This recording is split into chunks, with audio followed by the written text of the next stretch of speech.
इसाले सवाब का एक जरिया होता है। जरिया क्या होता है? मसलन सरपरस्त साहब के घर में मिलादुन नबी का एहतमाम है, नाते पढ़ी जाएगी, तकरीरें की जाएगी, अहादीस करीमा बयान किए जाएंगे, दरूद शरीफ का हदिया होगा, आप लोग सुभान अल्लाह माशा अल्लाह की सदाएं बुलंद करेंगे। लास्ट में इमाम साहब की दुआ होगी कि अल्लाह जो दरूद पढ़ा गया, जो फातिहा पढ़ा गया, जो तिलावतें की गई, जो कुरान की आयतें पढ़ी गई, इन तमाम चीजों का सवाब मरहूम तक पहुंचा, इनके खानदान तक पहुंचा, इस मोहल्ले के मरहूम तक पहुंचा और तमाम बुजुर्गान दीन तक पहुंचा। ये तरीका है, जरिया है पहुंचाने का। मगर आज आपने देखा होगा, अगर कोई इमाम मुअज्जिन फातिहा के लिए बोलेगा 50 रुपया, अरे कौन किताब में मौलाना, कौन किताब में?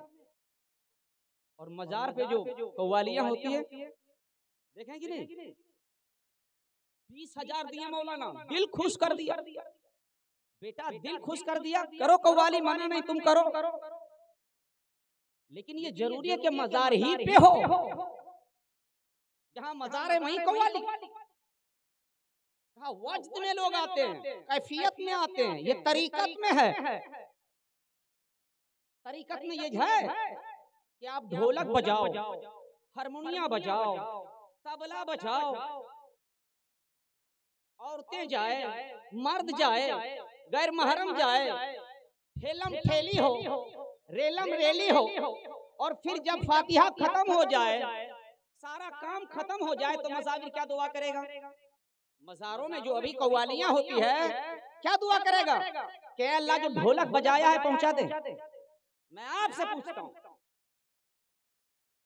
अभी तिलावत की आपने, कुरान की तिलावत, बच्चे ने नाते नबी पढ़ी, मैं दुआ करूंगा कि शमसुल के घर को मौला बाग बना तिलावत कुरान के सदके। मैं पूछता हूँ मज़ाविरों से, मैं पूछता हूँ अनपढ़ उन सुन्नी भाइयों से जो सिर्फ शरीयत के नाम पर, तरीकत के नाम पर, मार्फत के नाम पर इस्लाम को बर्बाद किया जा रहा है। इसीलिए पूरी दुनिया में हम जलील हो रहे हैं। क्या दुआएं की जाएगी कि अल्लाह कव्वाल साहब ने जो ढोलक बजाया है, ढोलक बजाया है मौला, ये ढोलक कब्र तक पहुंचा दे, ये साले सवाब होगा। ए अल्लाह, अगर तू ढोलक से खुश नहीं है तो हारमोनिया के सदके में इसे जन्नत में जगह अता फरमा। हारमोनिया बजाया गया है, ढोलक बजाया जाता है, तबला बजाया जाता है, औरतें लिपस्टिक लगाकर जब शौहर घर आएगा तो लगेगा ये चुड़ैल है, चुड़ैल, चुड़ैल है, चेहरा इतना बिगाड़ेगा, शौहरों का नाफरमान बनी हुई है, इसलिए तलाक़ें आम हो गई है। खुदा की कसम, अपने घरों में इतनी जीनत नहीं करती है जब ये मज़ारों पे जाती है, अपने घरों में इतनी जीनत नहीं करती है जब ये बाजारों में जाती है। अल्लाह के पैगंबर जनाब मोहम्मद रसूलुल्लाह सल्लल्लाहु अलैहि वसल्लम ने फरमाया कि जब कोई औरत घर से निकलती है जीनत करके गैरों को दिखाने के लिए, सिर्फ सोच बनते हैं और अल्लाह की लानतें शुरू हो जाती है। आज क्या हो रहा है? मेरा पीर बादशाह है, मुझे कोई कम नहीं। बुजुर्गों का एहतराम, मैंने कहा बुजुर्गों के हर आदत व अतवार मेरी टोपी से बेहतर, उनकी ज्योति मेरी टोपी से बेहतर, उनका कदम मेरी टोपी से बेहतर, मगर बुजुर्गों को बदनाम न करो।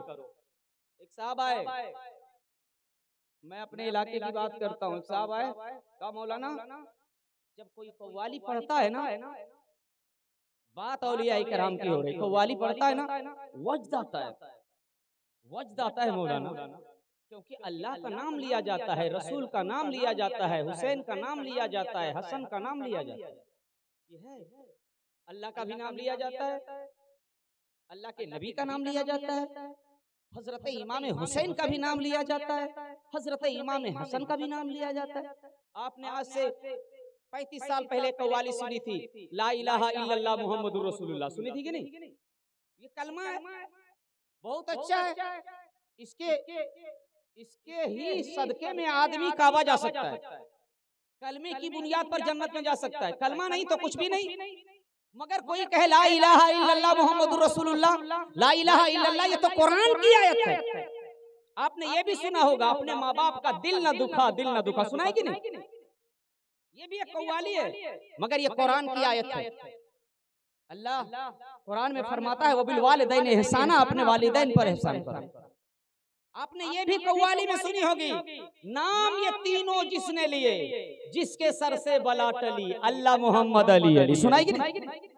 अल्लाह का भी नाम सबसे बड़ा, अल्लाह के बाद मोहम्मद रसूलुल्लाह का नाम सबसे बड़ा, और नबी पाक के नाम के बाद सहाबा का नाम सबसे बड़ा, और सहाबा के नाम के बाद औलिया कराम का नाम सबसे बड़ा।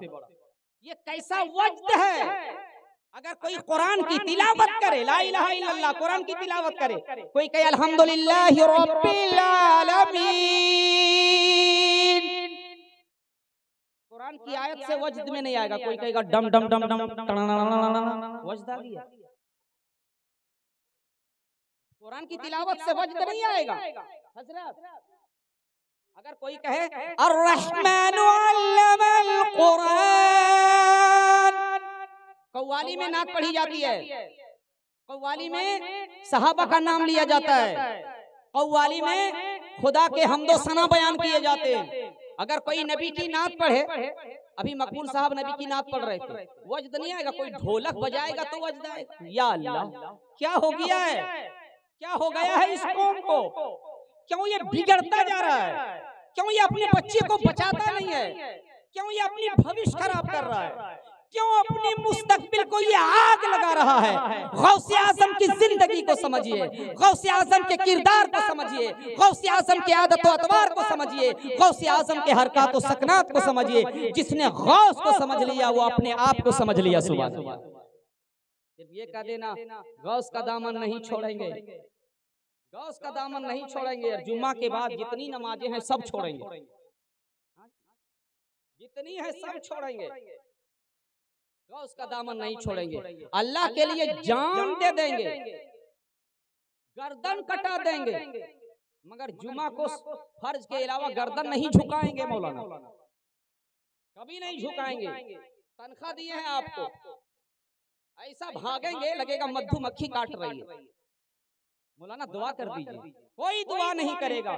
अल्लाह ने तुझे हाथ दिया है, दुआ करो। अल्लाह ने तुझे दिल दिया है, दुआ करो। अल्लाह ने तुझे आंखें दी, रो जाओ। खुदा की कसम खा के कहता हूँ, बिल्डिंगें बनाई आपने, बनाइए, बड़ी बिल्डिंग बनाइए, बेटे को डॉक्टर बनाइए, इंजीनियर बनाइए, आईजी बनाइए, डीएजी बनाइए, डीएसपी बनाइए, एमपी बनाइए, एमएलए बनाइए, मगर मरने से पहले अपने बेटे को एक अच्छा मुसलमान बनाइए, एक अच्छा मुसलमान बनाइए, एक अच्छा मुसलमान बनाइए। अगर बेटा आपका दीन के रास्ते में है तो मरने के बाद भी, मरने से पहले भी आपकी जिंदगी सुरखुरू गुजरेगी, और दुनिया से जाने के बाद भी आपका मकाम बहुत ऊंचा होगा।